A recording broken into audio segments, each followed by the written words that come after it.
Welcome to the Baseface Network.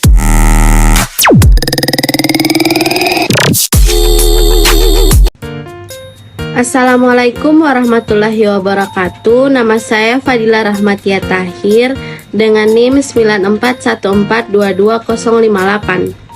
Saya dari kelas B jurusan Ilmu Ekonomi.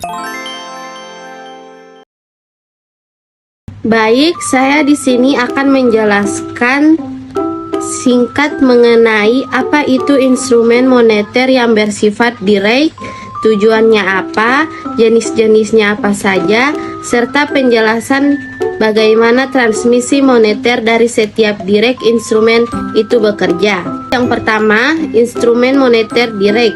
Instrumen moneter yang bersifat langsung adalah alat atau kebijakan yang digunakan langsung oleh bank sentral untuk mengandalkan jumlah uang beredar dalam perekonomian, seperti operasi pasar terbuka, penentuan persyaratan cadangan, dan kebijakan diskonto.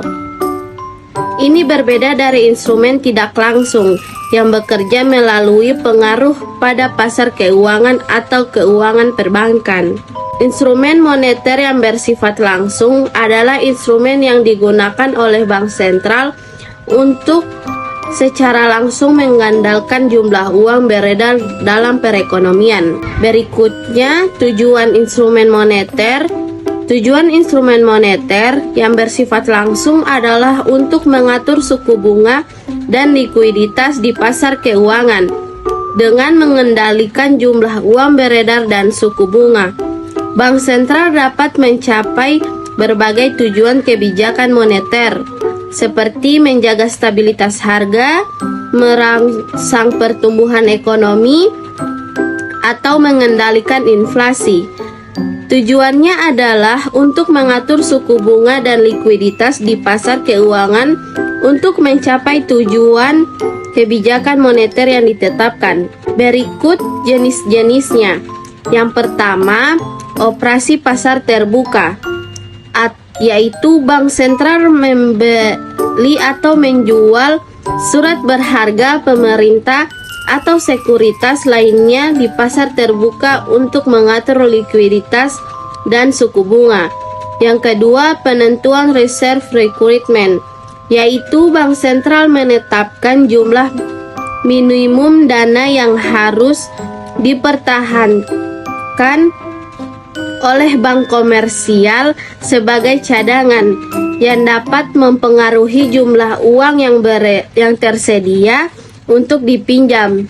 Dan yang terakhir, kebijakan diskonto, yaitu atau discount rate policy, yaitu bank sentral menetapkan suku bunga di mana bank komersial dapat meminjam dari bank sentral yang dapat mempengaruhi suku bunga pasar secara keseluruhan. Dan yang terakhir, yaitu tentang transmisi moneter bekerja. Yang pertama, operasi pasar terbuka, yaitu ketika bank sentral membeli surat berharga, uang baru masuk ke sistem keuangan, meningkatkan likuiditas dan menurunkan suku bunga. Sebaliknya, ketika bank sentral menjual surat berharga, uang keluar dari sistem keuangan, mengurangi likuiditas dan meningkatkan suku bunga. Dan yang kedua, penentuan reserve requirement, yaitu menentukan persyaratan cadangan yang lebih tinggi akan mengurangi jumlah uang yang tersedia untuk dipinjam oleh bank komersial, yang dapat meningkatkan suku bunga dan mengurangi ketersediaan kredit.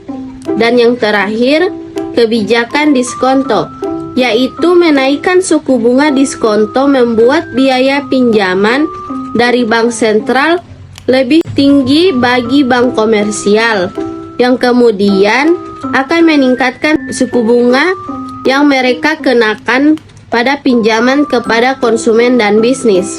Baik, itulah dari saya. Kesimpulannya adalah, dengan demikian transmisi moneter dari instrumen langsung ini mempengaruhi suku bunga dan ketersediaan kredit di pasar keuangan yang pada gilirannya mempengaruhi kegiatan ekonomi secara keseluruhan. Demikian dari saya, wabillahi taufik wal hidayah. Wassalamualaikum warahmatullahi wabarakatuh.